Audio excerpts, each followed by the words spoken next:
Hey everyone, so today I'm going to show you how to use a water brush. This is from Pentel and this is in size small, and how you can tell is the tip is really fine point. They have 3 or 4 different sizes, but this is my favorite one because you get really precise lines. Okay, so just to explain the anatomy of the brush, it comes with a cap, so it's nice when you are traveling. You can just protect the brush tip with the cap. And when you fill up the water, this is the water chamber. You're just going to twist this section right over here. You could run it under a sink, or if you have a water dropper, you can just fill it up like so. And then make sure if you run it under a sink, sometimes there is a bubble that forms on top, so you want to pop that before you twist your brush head back onto the water chamber. Make sure it's nice and secure. There is a tiny little line right over here. This is where you want to fill it up to.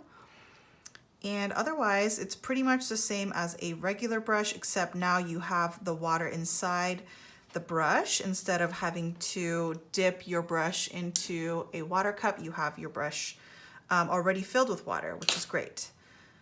So when you hold it like a regular brush. The only time you squeeze the water chamber is to release water when you are activating water color for the paint. So I'm just gonna squeeze a tiny bit of the water chamber onto this paint right over here. So I just drop a few water drops. I'm gonna mix it up.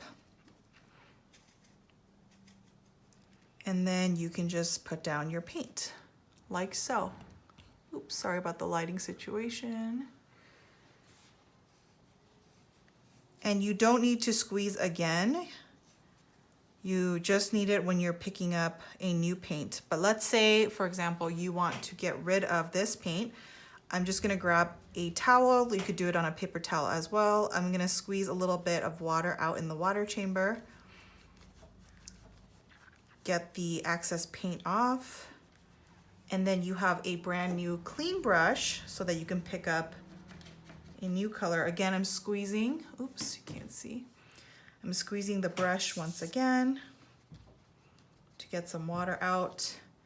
And that way I can pick up a new color. And that's it. And you want to make sure when you put away your brush that you clean off the brush tip.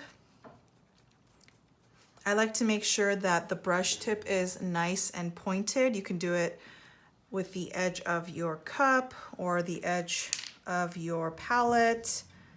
Make sure it's not split like this when it dries, because it will dry like that. So you want to make sure it's nice and pointed before you put the cap back on. And there you go. I love this brush because it's super travel friendly, has a nice tip, and it's really low maintenance.